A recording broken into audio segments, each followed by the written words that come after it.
Сумын онцгой комиссоос мэдээлж байна. За өчигдрийн байдлаар бол сан шанц суманд одоо 95 хүнд одоо сургалт мэдээллийг өглөө. За мөн 83 хүнд гарын авлага тараалаа. За хүнсний нөөц бол 7-аас 14 хоногийн нөөцтэй байна. Эм эмнэлгийн хэрэгслийн нөөц бол 7-аас 14 хоногийн нөөцтэй байна.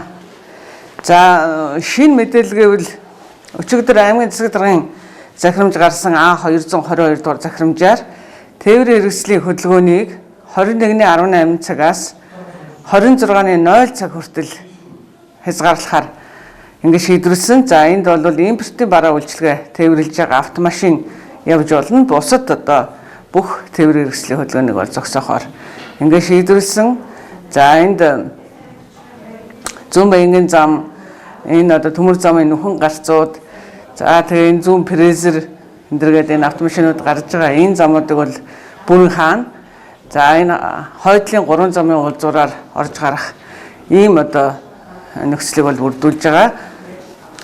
За хүмүүс бас энэ цаг хугацаанд багтаж ажил төрлөө зохицуулахыг зөвлөж байна.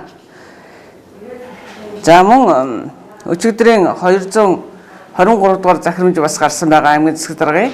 За энэ захирамжаар бол одоо зоогийн газар үйл ажиллагааг бас өглөөний 10 цагаас 18 цаг хүртэл ажиллуулахаар ингэж урмалсан байгаа. За ийм шинэ мэдээллүүдийг хүргэе. За дээр нь одоо манай иргэд бол зөвлөмжийг сайн дагаж тэглэмээ сайн барьж ажил амьдралаа зохицуулж яваарай гэж дахин зөвлөж байна. За халдвар хамгаалтын одоо ажлыг бол гэр орондоо болон орчин тойрондоо одоо байгууллага дээрээ бүгд одоо анхааралтайгаар хариуцлагатайгаар хийж гүйцэтгэх хэрэгтэй. За цэмцгэр сайн шанд гэсэн энэ хог цэвэрлэгээний одоо ажлууд зохион байгуулагдж байна. Энд ч гэсэн манай иргэд одоо идэвхтэй оролцож байна. За зарим нэг бас иргэд оролцохгүй байгаа хүмүүс анхаарах хэрэгтэй.